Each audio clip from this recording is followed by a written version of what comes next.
Sejam todos bem-vindos aqui ao Flu em Foco e, bom, na hora da avaliação, da análise, né, da partida de ontem entre Corinthians e Fluminense na Neoquímica Arena, vitória do Tricolor e que vitória, né? Uma vitória extremamente importante, principalmente para demonstrar força nesse início de campeonato contra um adversário que supostamente vai brigar pelas mesmas coisas que o Fluminense na competição. Eu acho que ontem nós tivemos 3 demonstrações claras de clubes que vão brigar por coisas boas lá em cima, né? O Palmeiras venceu fora de casa um forte time do Internacional, se coloca mais uma vez como postulante a coisas boas no campeonato. O Flamengo fez o que se espera quando você encontra um adversário relativamente mais fácil, né? Goleou o Juventude dentro do Maracanã, 6-0. E a vitória do Fluminense jogando contra um adversário super forte, que ontem não demonstrou tanta força assim, e também contra o Palmeiras não. Mas a gente sabe como é difícil jogar dentro da Neoquímica Arena, né? O Fluminense, para ser bem sincero com vocês, no jogo de ontem, o primeiro tempo me lembrou um pouco do que foi o jogo contra o Santos.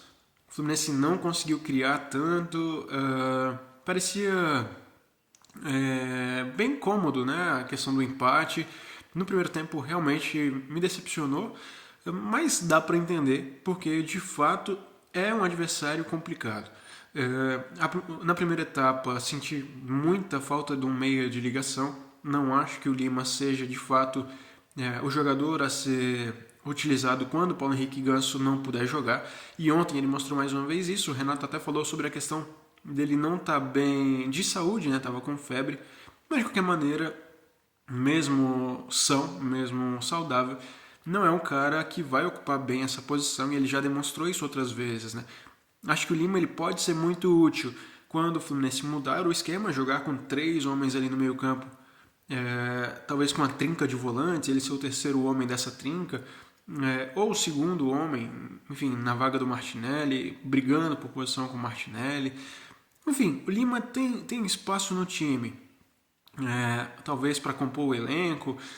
Enfim, eu não considero ele hoje um jogador útil para ser titular do Fluminense.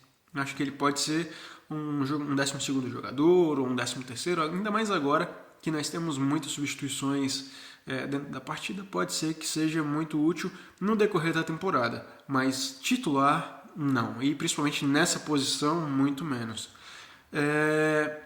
Eu vi muitas críticas com relação à partida do Canóbio, e de fato ontem não produziu muito, como todo o Fluminense no primeiro tempo, o Canóbio não produziu tanto, mas em partidas como essa, o Canóbio é importante pela questão da recomposição e marcação.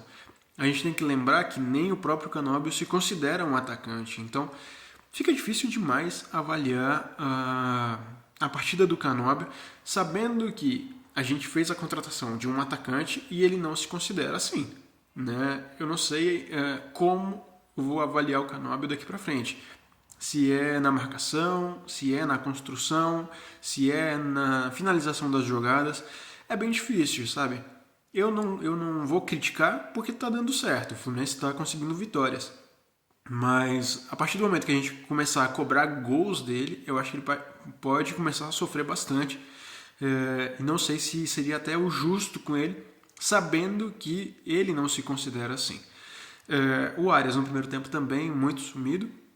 Mas aí vem a questão do elenco, né? Vem uma questão de conhecimento do elenco. O Renato está há pouquíssimo tempo no Fluminense, mas já identificou algumas coisas e uma dessas coisas é o Nonato. O Nonato ontem entrou muito bem, de novo.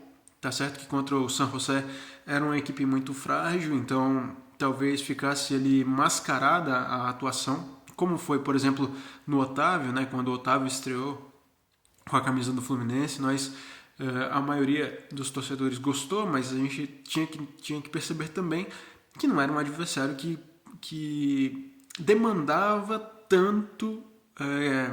tanta qualidade a ponto de identificar no Otávio uma peça fundamental na construção daquele time.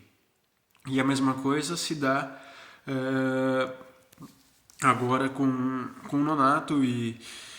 Enfim, acho que o Nonato entrou muito bem ontem, também contra o San José, né? mas também não é um jogador para substituir Paulo Henrique Ganso na posição de camisa 10. O Nonato tem muito potencial para assumir uma vaga no meio campo, principalmente porque o Bernal ontem não aproveitou tão bem a chance, apesar de ter feito uma partida regular, não acho que tenha sido uma partida ruim.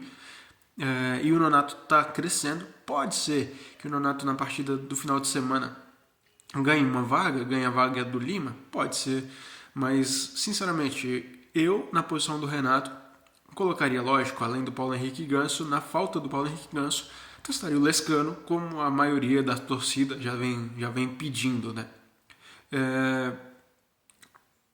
Voltando, né, para a análise da partida, o segundo tempo onde o Fluminense conseguiu fazer frente ao Corinthians. No primeiro tempo a gente não conseguiu criar, não conseguiu jogar. Tá certo que o Corinthians também não fez tanta coisa assim, mas teve a bola. Como eu disse, eu acho que esse jogo, principalmente o primeiro tempo, me lembrou muito o que foi o jogo contra o Santos, sabe? Aquele jogo mais chato, mais moroso, onde parecia que nenhum dos dois queria muito o jogo. E isso é muito estranho, né? Eu sou de uma época que não é tão antiga assim, em que os dois brigariam por vitórias. Né?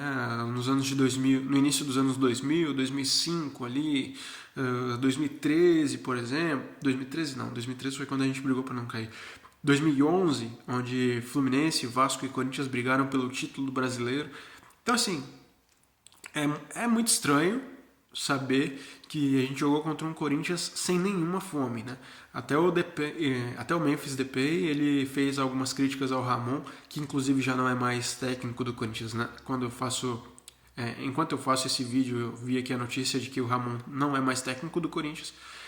E um outro ponto que eu queria ressaltar nesse vídeo é a importância de você manter uma essência, né? A gente vem de um padrão, Diniz, que é o futebol jogado para vencer, né? A gente vai buscar o resultado até o final. Pode perder, mas vai tentar jogar. E com o Mano Menezes, quando a gente chegou ao nome do Mano Menezes, é um rompimento muito grande de ideias.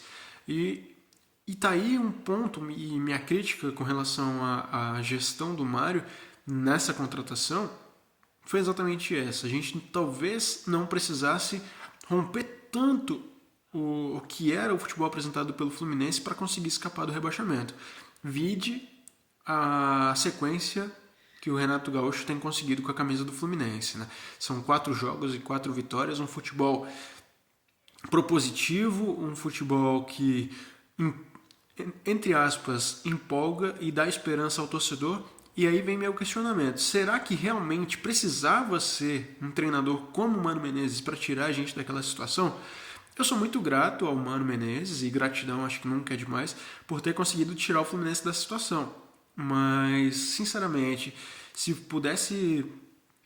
Eu não sou ninguém para fazer isso, mas se eu pudesse dar um conselho ao Mano Menezes, ao Mário Bittencourt, se caso isso fosse acontecer novamente, busque profissionais que tenham um DNA próximo do que é o clube, com filosofias diferentes de trabalho, talvez sim.